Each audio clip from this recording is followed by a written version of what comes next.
जिस बच्चे की तस्वीर दीवार पर टंगी थी, वो कोई साधारण बच्चा नहीं था। उसकी हर तस्वीर हवेली के एक नए राज से जुड़ी थी। लेकिन सबसे खौफनाक बात अभी बाकी थी, क्योंकि अगली तस्वीर में जो चेहरा दिखाई देने वाला था, उसे देखकर रेयांश खुद अपनी पहचान पर शक करने वाला था। नमस्कार दोस्तों, आप सभी का एक बार फिर से हमारे चैनल पर स्वागत है।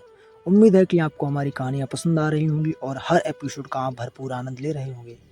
अगर आपको यह कहानी अच्छी लगे तो वीडियो को लाइक ज़रूर करें, और यदि आप चैनल पर नए हैं तो ऐसी ही शानदार और दिल छू लेने वाली कहानियों के लिए चैनल को सब्सक्राइब करना ना भूलें। आपका प्यार और सपोर्ट हमें और बेहतर कहानी लाने के लिए प्रेरणा देता है। धन्यवाद। तो चलिए बिना किसी देरी के शुरू करते हैं आज की कहानी। गड्ढे के अंदर अचानक अजीब सी ठंड बढ़ गई। आरोही धीरे धीरे उन तस्वीरों के करीब गई। उसके हाथ कांप रहे थे। रियांश टॉर्च पकड़े उसके पीछे खड़ा था। दीवार पर कम से कम 20 तस्वीरें टंगी थीं। हर तस्वीर में वही बच्चा था। कहीं वो 5 साल का दिख रहा था, कहीं 10 साल का, कहीं किशोर उम्र में, लेकिन हर तस्वीर में उसकी आंखों में एक जैसा डर था। आरोही ने कांपते हाथ से पहली तस्वीर उठाई। पीछे तारीख लिखी थी 1998। दूसरी तस्वीर के पीछे 2003, तीसरी 2008। जैसे कोई सालों तक उस बच्चे पर नजर रख रहा हो। रेयांश की सांसें तेज हो गईं। ये बच्चा आखिर है कौन? जंजीरों में बंधे आदमी की आंखें नम हो गईं। उसने बहुत मुश्किल से कहा, ये बच्चा। उसकी आवाज टूट गई। इस हवेली का असली वारिस है। पूरा गड्ढा शांत हो गया। आरोही की धड़कनें तेज हो गईं। मतलब? आदमी कुछ बोल पाता उससे पहले ऊपर से वीर की भारी आवाज गूंजी, सच जानना चाहती हो तो आखिरी तस्वीर देखो। रेयांश तुरंत दीवार के सबसे कोने वाली तस्वीर के पास गया। वो बाकी तस्वीरों से अलग थी। उस पर धूल बहुत ज्यादा जमी हुई थी, जैसे किसी ने जानबूझकर उसे छुपाकर रखा हो। रेयांश ने धीरे से तस्वीर उठाई और अगले ही पल उसके हाथ कांप उठे।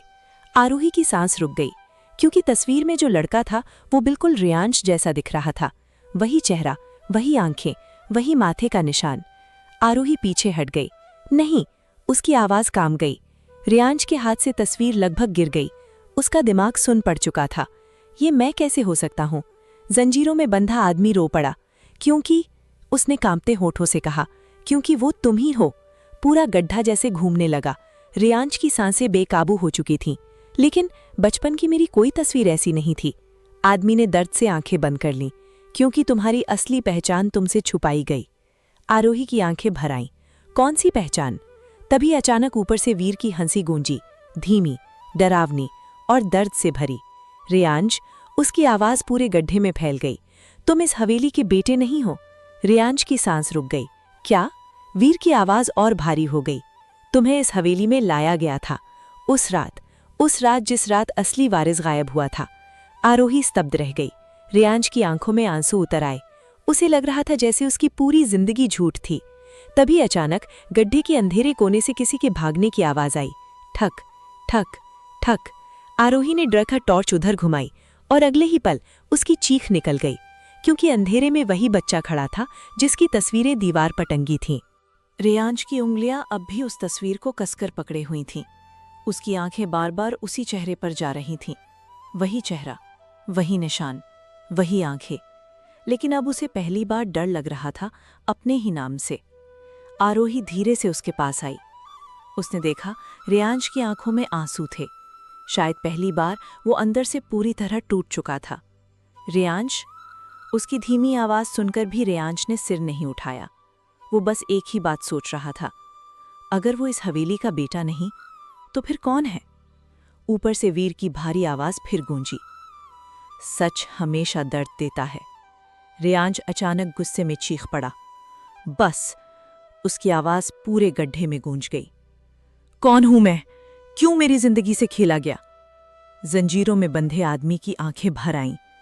उसने कांपती आवाज में कहा, क्योंकि उस रात हवेली को एक वारिस चाहिए था और असली वारिस गायब हो चुका था।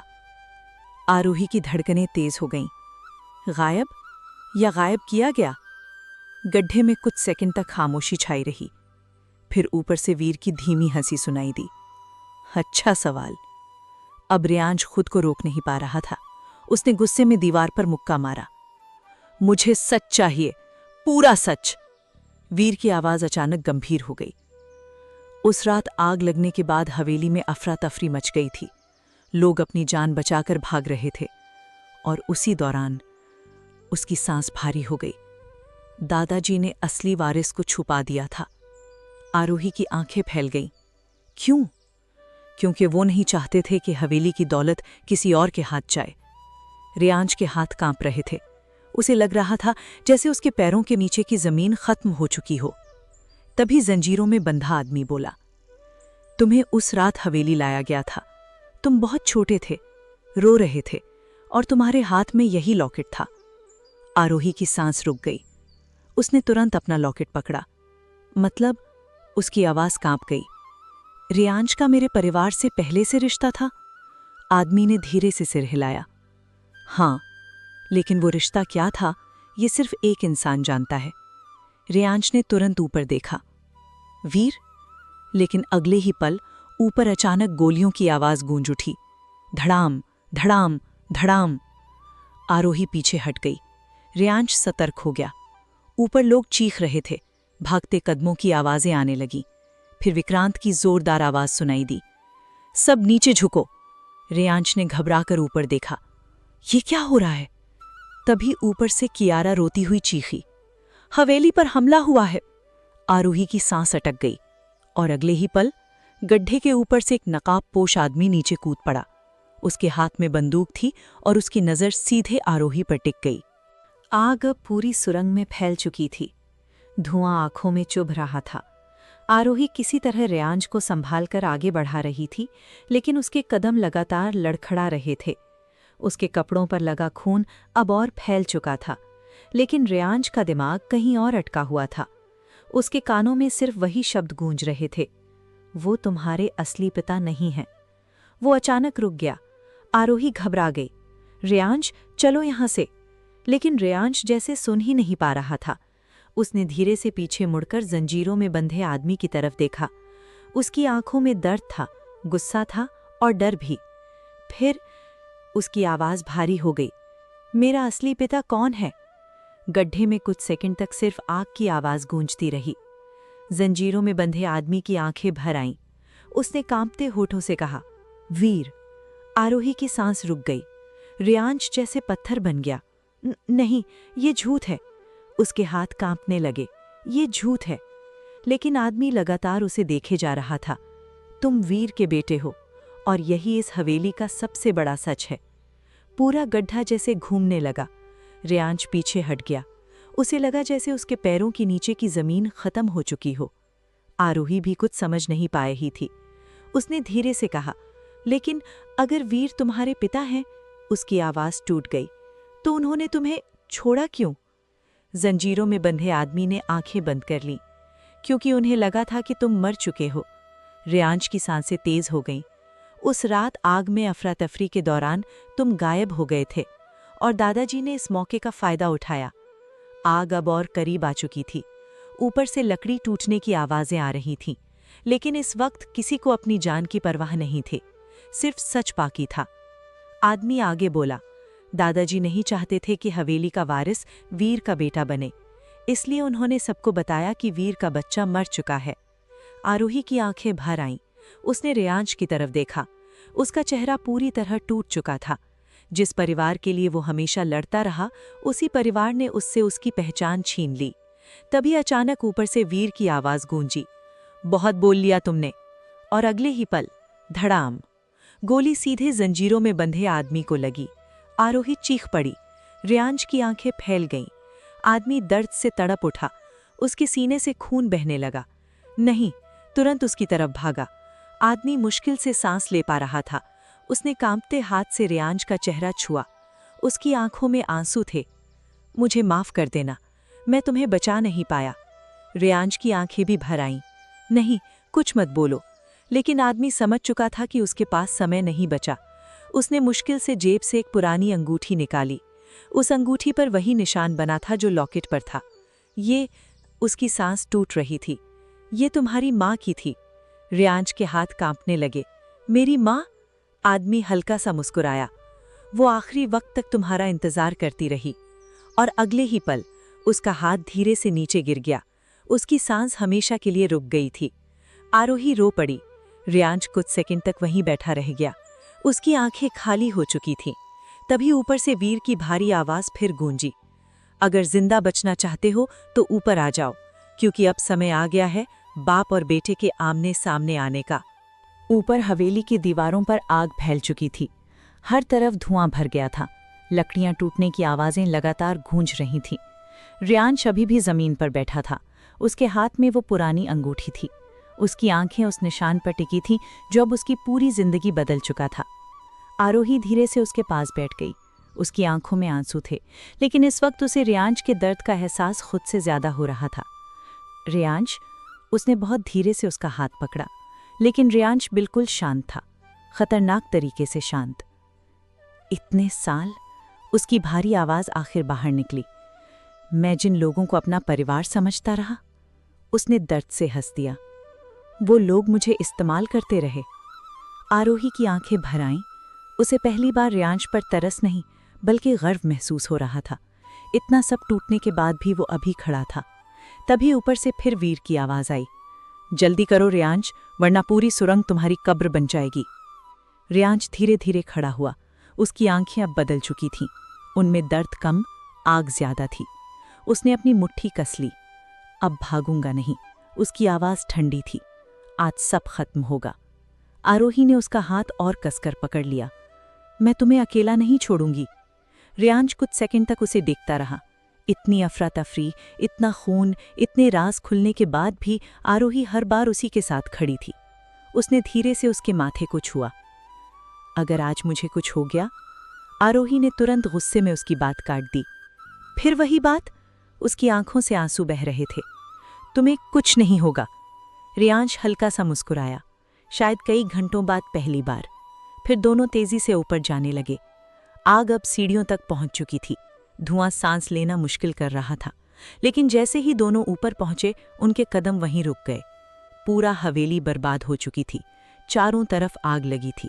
शीशे टूट चुके थे, दीवारों पर गोलियों के निशान थे, और बीच हॉल में वीर खड़ा था, काले कपड़ों में, हाथ में बंदूक और आंखों में अजीब सा दर्द। उसके आसपास कई नकाबपोश आदमी खड़े थे। विक्रांत घायल हालत में जमीन पर बैठा था। कियारा रो रही थी।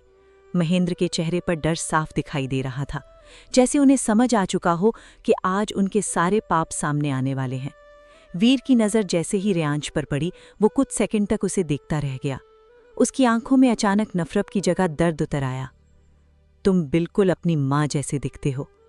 रियांश की मुट्ठियां कस गईं। मेरी माँ कहाँ है?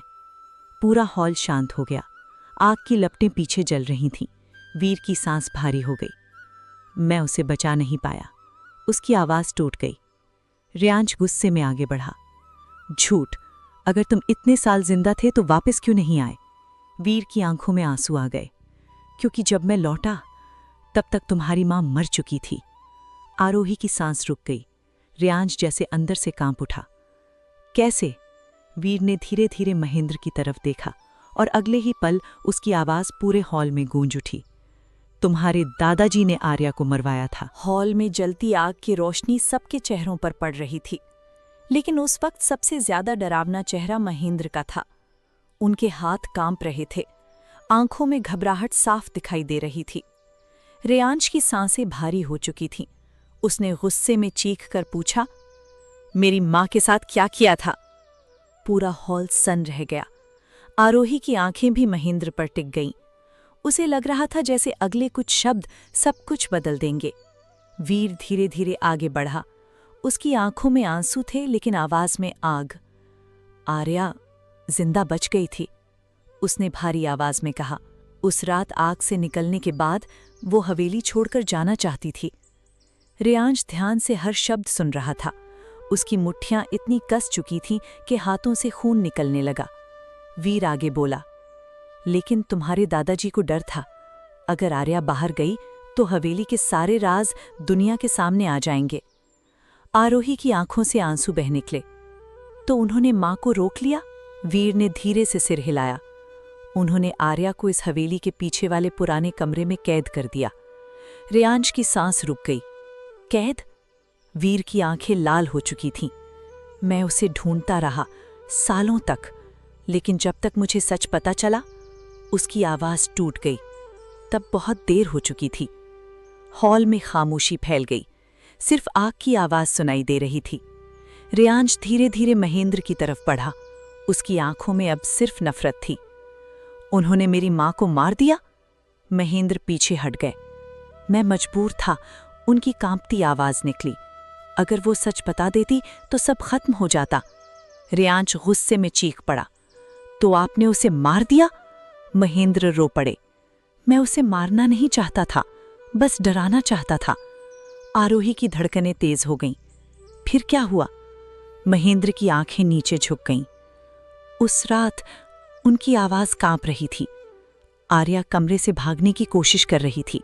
हमारे बीच धक्का मुक्की हुई और वो सीढ़ियों से नीचे गिर गई। पूरा हॉल जैसे उसी पल जम गया। वीर की आंखों से आंसू निकल पड़े। रियांश पत्थर की तरह खड़ा रह गया। उसके कानों में सिर्फ एक ही बात गूंज रही थी।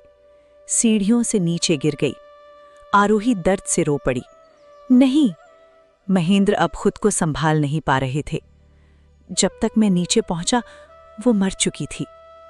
आग की लपटें पीछे और तेज हो गईं, लेकिन उस वक्त किसी को अपनी जान की परवाह नहीं थी, क्योंकि इस हवेली का सबसे बड़ा सच आखिर सामने आ चुका था। तभी अचानक वीर ने गुस्से में बंदूक उठाई और सीधी महेंद्र की तरफ तान दी। पूरा हॉल डर से जम गया। आज उसकी भारी आवाज गूंजी, आर्या की मौत का हिसाब होगा। रियांश तुरंत आगे आया। नहीं, वीर की आंखें उसकी तरफ मुड़ी। तुम उन्हें बचाओगे? रियांश की आंखों में आंसू थे। मैं उन्हें कभी माफ नहीं करूंगा। उसकी आवाज टूट गई। लेकिन एक और मौत सब ठीक नहीं करेगी। वीर कुछ सेकंड तक उसे देखता रहा। पहली बार उसके चेहरे पर गुस्से की जगह दर्द दिखाई दिया, क्योंकि सामने खड़ा लड़का उसका अपना बेटा था। तभी अचानक पीछे खड़ा नकाबपोश आदमी धीरे से बंदूक उठाने लगा। उसकी नजर सीधे वीर पर थी, लेकिन किसी का ध्यान उस पर नहीं गया सिवाय आरोही के। उसकी आंखें फैल गईं। वीर, पीछे! हॉल में लगी आग अब छत तक पहुंच चुकी थी। चारों तरफ धुआं फैल रहा था। लाल बत्तियों की टिक-टिक हर सेकंड मौत को और करीब ला रही थी। रेहान पीछे खड़ा पागलों की तरह हंस रहा था। अब कोई नहीं बचेगा। उसकी आंखों में नफरत जल रही थी। ये हवेली भी खत्म और इसके अंदर छुपे सारे लोग भी। रियांश ने गुस्से में उसकी तरफ देखा, लेकिन तभी धड़ाम! वीर ने गोली चला दी। गोली सीधे रेहान के कंधे में लगी। रेहान दर्द से चीख उठा। उसके हाथ से रिमोट नीचे गिर गया। विक्रांत तुरंत उसकी तरफ भागा। दोनों जमीन पर गिर पड़े। रिमोट फर्श पर फिसलता हुआ दूर चला गया। आरोही की सांसें तेज हो गईं। अगर किसी ने गलती से भी वो बटन दबा दिया तो सब खत्म हो जाता। उधर वीर अब मुश्किल से सांस ले पा रहा था। उसके हाथ कांप रहे थे। रियांश तुरंत उसके पास बैठ गया। पापा! उसकी आवाज भर्रा गई। वीर ने दर्द से मुस्कुराने की कोशिश की। तुम्हें यहां से निकलना होगा। रियांश ने सिर हिलाया। नहीं, मैं आपको छोड़कर कहीं नहीं जाऊंगा। आरोही की आंखों से आंसू बह रहे थे। उसने पहली बार रियांश को इतना टूटा हुआ देखा था। वीर ने कांपते हाथ से उसकी तरफ इशारा किया। उसे लेकर जाओ। तुम्हारी मां नहीं चाहती थी कि उसकी तरह उसकी बेटी भी इस हवेली में मरे। जलती हुई सीढ़ियां हर कदम पर टूट रही थीं। धुआं इतना फैल चुका था कि सांस लेना मुश्किल हो रहा था, लेकिन रियांश बिना रुके भाग रहा था। उसके कानों में सिर्फ एक ही आवाज गूंज रही थी, टिक टिक टिक। हर सेकंड मौत और करीब आ रही थी। उसके घायल कंधे से लगातार खून बह रहा था। सांसें टूट रही थीं, लेकिन इस वक्त उसे अपने दर्द से ज्यादा आरोही की चिंता थी। उसे हर हाल में सबको बचाना था। उधर हॉल में आरोही रोते हुए सीढ़ियों की तरफ देख रही थी। उसके हाथ कांप रहे थे। दिल बार बार बुरी बात सोच रहा था। विक्रांत ने उसे संभालने की कोशिश की। वो वापस आएगा, लेकिन उसकी अपनी आवाज में भी भरोसा नहीं था। वीर जमीन पर पड़े मुश्किल से सांस ले रहे थे। उनकी आंखें बस उस रास्ते पर टिकी थीं जहां से रियांश गया था। शायद पहली बार उन्हें अपने बेटे पर गर्व महसूस हो रहा था। उधर रियांश किसी तरह पुराने तहखाने तक पहुंच गया। पूरा रास्ता धुएं से भरा हुआ था। दीवारों पर लगी आग अब अंदर तक पहुंच चुकी थी। तभी अचानक उसके सामने लकड़ी का जलता हुआ हिस्सा गिर पड़ा। धड़ाम! रेयांश पीछे हट गया। आग रास्ता रोक चुकी थी। उसकी सांसें तेज हो गईं। समय बहुत कम था। उसने इधर उधर देखा, फिर पास पड़ा लोहे का पाइप उठाया और पूरी ताकत से जलती लकड़ी हटाने लगा। हाथ जल रहे थे, धुआं आंखों में चुभ रहा था, लेकिन आखिरकार रास्ता थोड़ा खुल गया। रेयांश तुरंत अंदर घुसा। तहखाने का पुराना कंट्रोल रूम बिल्कुल अंधेरे में डूबा था। सिर्फ लाल चेतावनी वाली बत्तियां जल रही थीं। टिक टिक टिक। आवाज अब और तेज सुनाई दे रही थी। रेयांश तेजी से मशीनों के पास पहुंचा। उसकी नजर एक बड़े स्विच पर जाकर रुकी। उसके ऊपर लिखा था मुख्य नियंत्रण। उसने तुरंत स्विच दबाने की कोशिश की, लेकिन कुछ नहीं हुआ। रेयांश की सांस रुक गई। नहीं, उसने फिर कोशिश की, लेकिन स्विच जाम हो चुका था।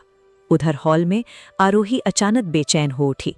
उसका दिल बहुत तेजी से धड़क रहा था, जैसे कोई खतरा और करीब आ रहा हो। वीर ने कांपती आवाज में पूछा, कितना समय बचा है? विक्रांत ने डरते हुए घड़ी देखी और अगले ही पल उसका चेहरा सफेद पड़ गया। सिर्फ 1 मिनट। आरोही की आंखों से आंसू निकल पड़े। नहीं। उधर तहखाने में रेयांश पूरी ताकत से स्विच खींचने लगा, लेकिन वो हिल भी नहीं रहा था। उसने गुस्से में पास पड़ा लोहे का पाइप उठाया और पूरी ताकत से मशीन पर मारा। धड़ाम। चिंगारियां निकलने लगीं। मशीन से धुआं उठने लगा, लेकिन स्विच अब भी बंद नहीं हुआ। टिक टिक टिक। रेयांश की सांसें तेज हो गईं। उसकी नजर पास लगी स्क्रीन पर गई। उस पर चमक रहा था 000045। सिर्फ 45 सेकंड। उसने आंखें बंद की और उसी पल आरोही का चेहरा उसकी आंखों के सामने आ गया। उसकी मुस्कान, उसके आंसू, उसका डर। रेयांश की आंखों में अचानक एक अलग ही जिद उतर आई।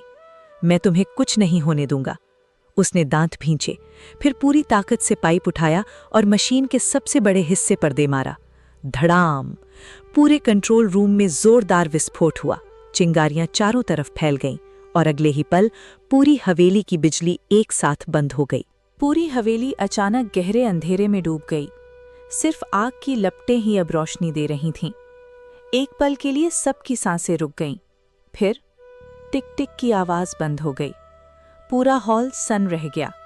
विक्रांत ने कांपती आवाज में कहा, बम रुक गए। कियारा जमीन पर रोते हुए बैठ गई। महेंद्र ने पहली बार राहत की सांस ली, लेकिन आरोही, वो बिल्कुल शांत खड़ी थी। उसकी आंखें सिर्फ उसी सीढ़ी पर टिकी थीं जहां से रेयांश गया था, क्योंकि बम रुकने का मतलब ये नहीं था कि रेयांश सुरक्षित था। उधर तहखाने में हर तरफ धुआं भर चुका था। मशीन पूरी तरह जल चुकी थी। दीवारों से चिंगारियां निकल रही थीं। रेयांश जमीन पर पड़ा मुश्किल से सांस ले रहा था। उसके माथे से खून बह रहा था। हाथ बुरी तरह जल चुके थे, लेकिन उसके होठों पर हल्की सी मुस्कान थी। उसने कर दिखाया था। तभी ऊपर से जोरदार आवाज आई, धड़ाम। तहखाने का छत का हिस्सा टूटकर गिर पड़ा। रेयांश दर्द से करहा उठा। उसने उठने की कोशिश की, लेकिन उसका शरीर जवाब दे चुका था। अब आग तेजी से उसकी तरफ बढ़ रही थी। उधर हॉल में आरोही अचानक चीख पड़ी, रेयांश अभी नीचे है। उसकी आवाज सुनते ही सबके चेहरे बदल गए। विक्रांत तुरंत बोला, मैं उसे लेकर आता हूं। लेकिन वीर ने उसका हाथ पकड़ लिया। उनकी सांसें बहुत कमजोर हो चुकी थीं। नहीं, उन्होंने मुश्किल से कहा, वो रास्ता अब टूट चुका होगा। आरोही की आंखों से आंसू बह निकले। तो क्या हम उसे मरने के लिए छोड़ दें? वीर चुप हो गए, क्योंकि उनके पास कोई जवाब नहीं था।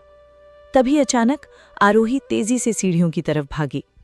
आरोही रुको, विक्रांत चिल्लाया, लेकिन वो नहीं रुकी। उसकी आंखों में सिर्फ एक डर था, कहीं बहुत देर ना हो जाए। जलती हुई सीढ़ियों से नीचे उतरते वक्त उसके हाथ जल रहे थे। धुआं उसकी सांसें रोक रहा था, लेकिन वो लगातार रेयांश का नाम पुकार रही थी। रेयांश, रेयांश। आखिरकार वो तहखाने तक पहुंच गई और अगले ही पल उसकी आंखों से आंसू बह निकले। रेयांश जमीन पर पड़ा था। उसके आसपास आग फैल चुकी थी। आरोही तुरंत उसके पास भागी। रेयांश उठो। उसकी आवाज कांप रही थी। रेयांश ने धीरे धीरे आंखें खोली। धुंधली नजरों के बीच जैसे ही उसने आरोही को देखा, उसके होठों पर हल्की सी मुस्कान आ गई। तुम, उसकी टूटी आवाज निकली, तुम यहां क्यों आई? आरोही रो पड़ी। तुम्हें छोड़कर नहीं जा सकती। उसने कांपते हाथों से उसका चेहरा पकड़ा। चलो, हमें यहाँ से निकलना होगा। लेकिन तभी ऊपर से एक और बड़ा हिस्सा टूटकर नीचे गिरा। धड़ाम! रास्ते का आधा हिस्सा बंद हो गया। आरोही डर से पीछे हट गई। अब आग चारों तरफ फैल चुकी थी। रेयांश ने मुश्किल से उसकी तरफ देखा और बहुत धीरे से कहा, शायद अब बहुत देर हो चुकी है। टूटी हुई दीवार के उस पार हल्की रोशनी दिखाई दे रही थी। रेयांश की आंखों में उम्मीद की छोटी सी चमक लौटी। उसने दर्द से कराहते हुए कहा, शायद बाहर जाने का रास्ता है। आरोही ने तुरंत पत्थरों को हटाने की कोशिश शुरू कर दी। उसके हाथ जल चुके थे, उंगलियों से खून निकल रहा था, लेकिन उसे दर्द महसूस ही नहीं हो रहा था। उसके लिए बस एक चीज मायने रखती थी, रेयांश को जिंदा बाहर ले जाना। उधर ऊपर हॉल में आग और फैल चुकी थी। छत धीरे धीरे टूट रही थी।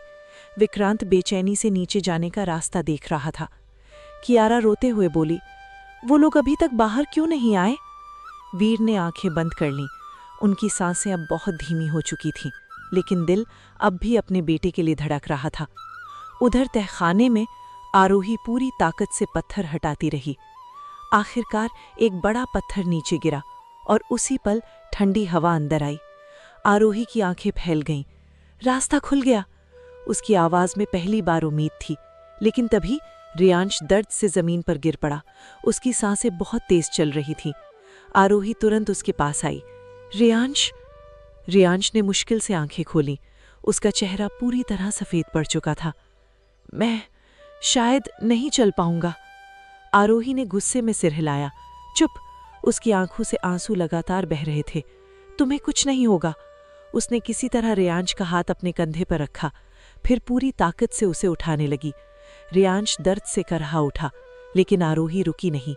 धीरे धीरे घसीटते हुए वो उसे उस टूटे रास्ते की तरफ ले जाने लगी। हर कदम मुश्किल था। ऊपर से जलते पत्थर गिर रहे थे, धुआं आंखों में चुभ रहा था, लेकिन दोनों हार मानने को तैयार नहीं थे। तभी अचानक रेयांश रुक गया। आरोही ने घबराकर उसकी तरफ देखा। उसकी नज़र सामने दीवार पर टिकी थी। वहां आधी जली हुई एक पुरानी तस्वीर लगी थी। तस्वीर में उसकी माँ आर्या मुस्कुरा रही थी और उसके साथ वीर खड़ा था। दोनों बेहद खुश दिख रहे थे। रेयांश कुछ सेकंड तक तस्वीर देखता रह गया। उसकी आंखें भर आईं। इतने साल उससे उसका अपना परिवार छीन लिया गया था। आरोही ने धीरे से उसका हाथ पकड़ा। चलो, तुम्हारी माँ नहीं चाहेंगी कि तुम यहाँ हार मानो। रेयांश ने उसकी तरफ देखा, फिर हल्का सा सिर हिलाया। दोनों आगे बढ़ने लगे। आखिरकार वो टूटे रास्ते के पास पहुंच गए। बाहर तेज बारिश हो रही थी। ठंडी हवा अंदर आ रही थी। आरोही ने राहत की सांस ली, लेकिन उसी पल पीछे से जोरदार धमाका हुआ। धड़ाम! पूरा तहखाना जोर से हिल गया। आरोही डर कर पीछे मुड़ी। आग अब और तेजी से फैल चुकी थी। दीवारें टूट रही थीं। रेयांश ने तुरंत उसका हाथ कसकर पकड़ा। भागो! दोनों जैसे ही बाहर निकलने लगे, अचानक जमीन उनके नीचे से टूट गई। आरोही चीख पड़ी। रेयांश ने तुरंत उसका हाथ पकड़ लिया, लेकिन अब आरोही आधी हवा में लटक चुकी थी। नीचे सिर्फ आग थी और रेयांश का हाथ धीरे धीरे फिसल रहा था। बारिश लगातार तेज होती जा रही थी। हवेली का आधा हिस्सा अब आग में जल चुका था। टूटी हुई जमीन के किनारे रेयांश पूरी ताकत से आरोही का हाथ पकड़े हुए था। उसकी उंगलियां कांप रही थीं। कंधे का घाव फिर से खुल चुका था। खून बारिश के पानी में मिलकर नीचे बह रहा था, लेकिन उसने पकड़ ढीली नहीं की। आरोही नीचे लटकी हुई थी। नीचे जलती आग साफ दिखाई दे रही थी। उसकी आंखों में डर था, लेकिन उससे ज्यादा डर रेयांश की हालत देखकर हो रहा था।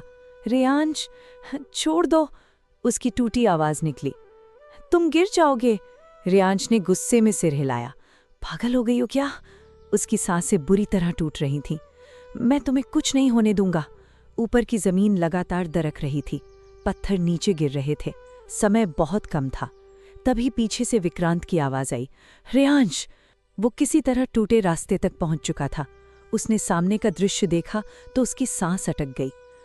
जल्दी उसका हाथ पकड़ो! रेयांश चीखा। विक्रांत तुरंत जमीन पर लेट गया और आरोही की तरफ हाथ बढ़ाया, लेकिन दूरी अभी भी ज्यादा थी। आरोही की पकड़ धीरे धीरे कमजोर हो रही थी। उसकी उंगलियां फिसलने लगीं। मैं नहीं पकड़ पा रही। उसकी आंखों से आंसू गिर पड़े। रेयांश दर्द से करहा उठा। उसने पूरी ताकत लगाई, उसकी नसें तक खिंच चुकी थी। आरोही, मेरी तरफ देखो। आरोही ने कांपती नजरों से उसकी तरफ देखा। रेयांश की आंखों में आंसू थे। तुमने मुझसे वादा किया था कि तुम मुझे छोड़कर नहीं जाओगी। आरोही रो पड़ी। उसे वो रात याद आ गई जब पहली बार दोनों ने एक दूसरे पर भरोसा किया था। इतनी नफरत के बाद भी उनका रिश्ता हर बार मौत से लड़कर वापस आया था। तभी अचानक जमीन का बड़ा हिस्सा टूट गया। धड़ाम! रेयांश का शरीर भी आगे की तरफ खिसक गया। अब वो खुद भी आधा हवा में लटक चुका था। विक्रांत घबरा गया। रेयांश! लेकिन रेयांश की पकड़ अब भी नहीं छूटी। उसकी आंखों में सिर्फ एक जिद थी, आरोही को बचाने की। तभी पीछे से वीर लड़खड़ाते हुए वहां पहुंचे। उनकी हालत बहुत खराब थी, लेकिन जैसे ही उन्होंने अपने बेटे को मौत के किनारे देखा, उनकी आंखें भर आईं। उन्होंने तुरंत विक्रांत का हाथ पकड़ा। खींचो! तीनों पूरी ताकत लगाने लगे। धीरे धीरे आरोही ऊपर आने लगी। उसकी उंगलियां पत्थरों को पकड़ने लगीं।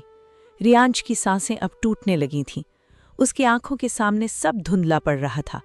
लेकिन आखिरकार विक्रांत ने आरोही का हाथ पकड़ लिया और पूरी ताकत से उसे ऊपर खींच लिया। आरोही जमीन पर गिरते ही जोर जोर से रोने लगी।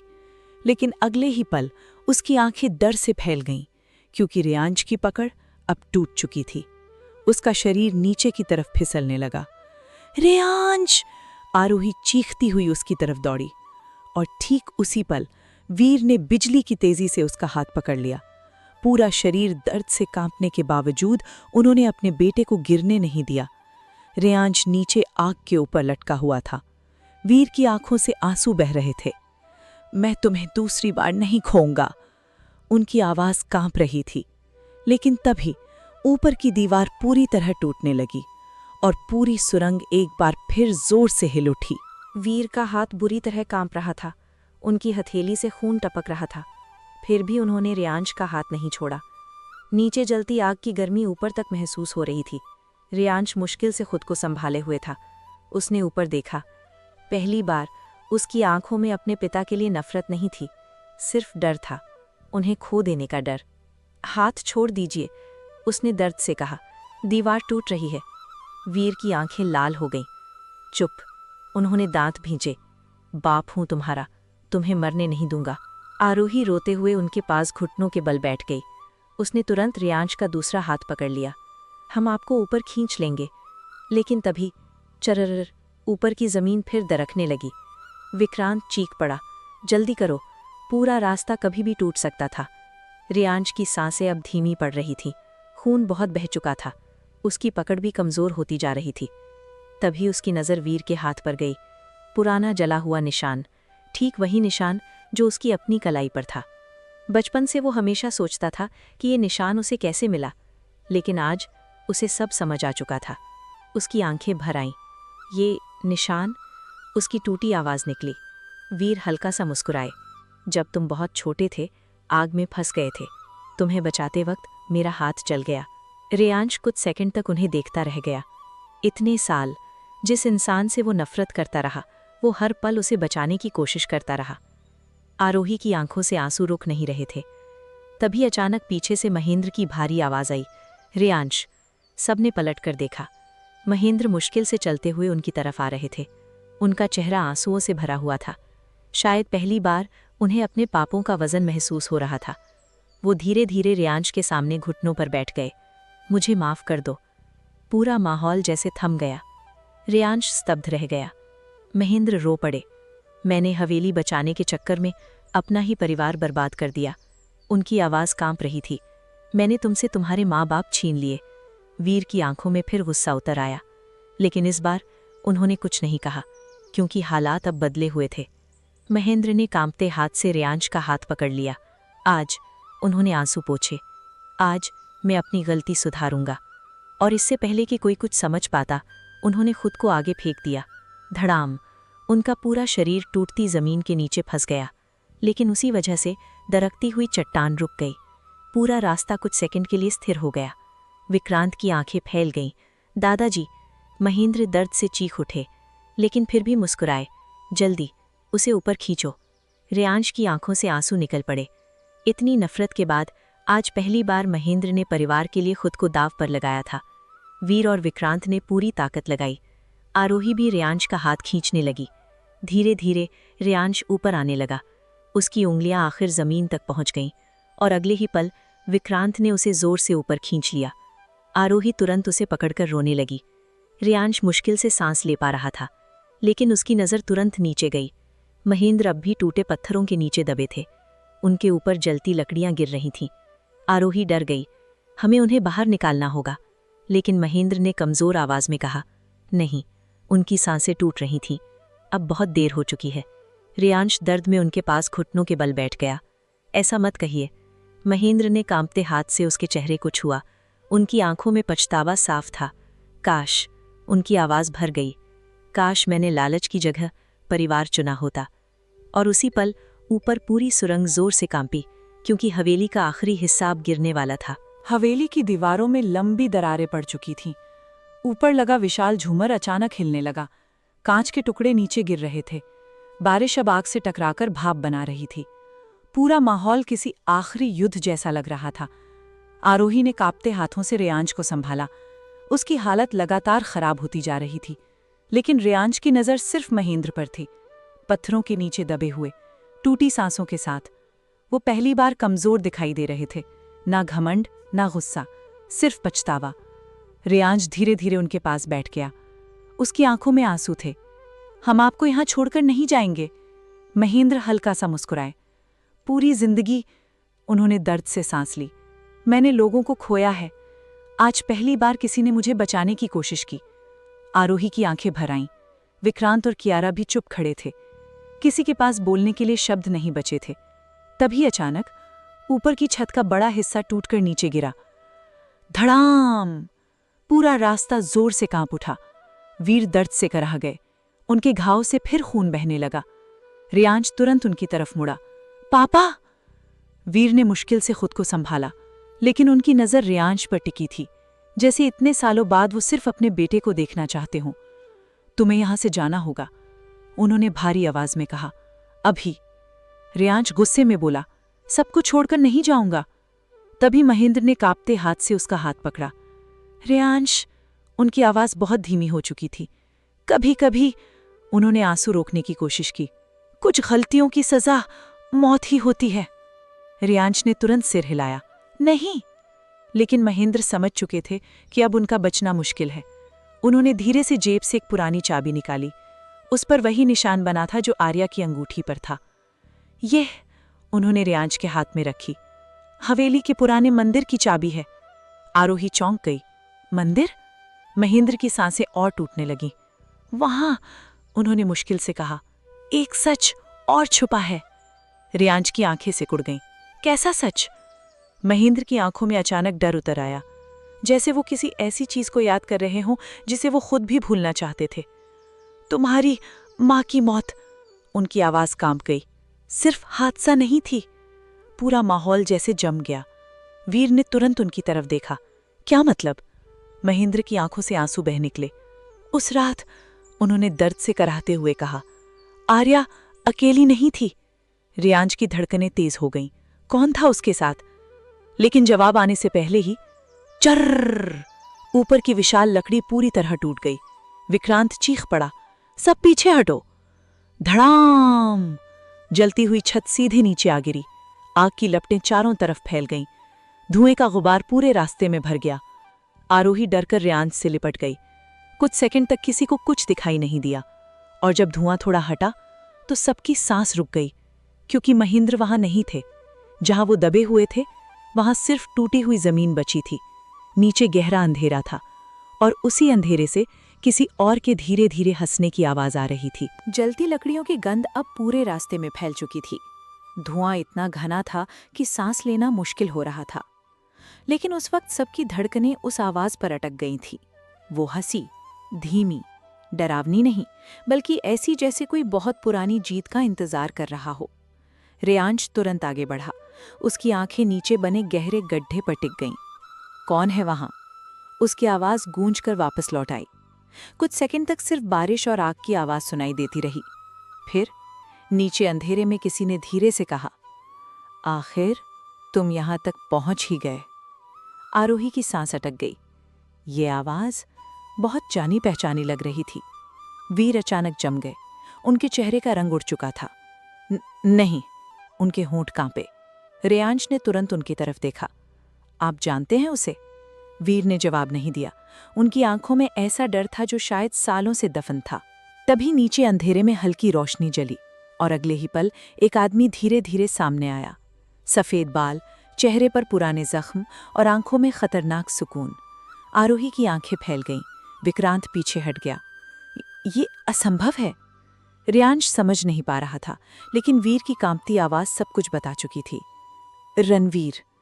पूरा माहौल जैसे उसी पल रुक गया। रियांश की भौहें सिकुड़ गईं। ये कौन है? रणवीर हल्का सा मुस्कुराया। उसकी नजर सीधे वीर पर थी। इतने साल बाद भी, उसने धीरे से कहा, तुम मुझे भूल नहीं पाए? वीर गुस्से में चीख पड़े। तू जिंदा कैसे है? रणवीर हंस पड़ा। जिसे तुम लोगों ने मरने के लिए छोड़ा हो। उसने अपनी चोटों की तरफ देखा। वो इतनी आसानी से नहीं मरता। आरोही को कुछ समझ नहीं आ रहा था, लेकिन उसे साफ महसूस हो रहा था कि ये आदमी इस हवेली के हर राज से जुड़ा है। रियांश ने गुस्से में पूछा, मेरी माँ के साथ उस रात क्या हुआ था? रणवीर की मुस्कान धीरे धीरे गायब हो गई। उसने बहुत ध्यान से रियांश को देखा। फिर उसकी आंखों में अजीब सा दर्द उतर आया। तुम बिल्कुल आर्या जैसे दिखते हो। रियांश की मुट्ठियां कस गईं। मेरे सवाल का जवाब दो। तभी वीर अचानक आगे बढ़े। इसकी बातों में मत आना। उनकी आवाज कांप रही थी। ये इंसान नहीं, जहर है। रणवीर की आंखों में गुस्सा चमक उठा। जहर? वो जोर से हंसा। जहर मैंने नहीं फैलाया था वीर। उसकी आवाज भारी हो गई। उस रात आर्या को मरने के लिए तुमने छोड़ा था। पूरा माहौल सन्न रह गया। आरोही की आंखें फैल गईं। रियांश का दिल जैसे रुक गया। उसने धीरे से वीर की तरफ देखा। क्या ये सच है? वीर कुछ सेकंड तक चुप रहे। उनकी आंखें नीचे झुक गईं और उसी पल रियांश के अंदर फिर कुछ टूट गया। आरोही घबरा कर बोली, नहीं, इसमें कोई गलतफहमी होगी। लेकिन रणवीर अब रुकने वाला नहीं था। वो धीरे धीरे ऊपर आने लगा। आर्या उस रात जिंदा थी। उसकी आवाज गूंज रही थी और वो वीर का इंतजार कर रही थी। वीर की सांसें भारी हो गईं। रणवीर की आंखों में नफरत उतर आई, लेकिन ये भाग गया अपनी जान बचाने। रियांश दर्द से पीछे हट गया। नहीं, उसकी आंखों में आंसू आ गए। पापा ऐसा नहीं कर सकते। वीर अचानक चीख पड़े। मैं वापस आया था। सब चौंक गए। वीर की आंखों से आंसू बह रहे थे। मैं आर्या को लेने वापस आया था। उनकी आवाज टूट रही थी। लेकिन जब तक मैं पहुंचा, उन्होंने कांपते होठों से कहा, वो तुम्हारे साथ जा चुकी थी। अब चौंकने की बारी रणवीर की थी। उसकी आंखें सिकुड़ गईं। क्या? रियांश की धड़कनें तेज हो गईं। आरोही समझ चुकी थी। सालों पहले उस रात जो हुआ, उसका सच अभी भी अधूरा था।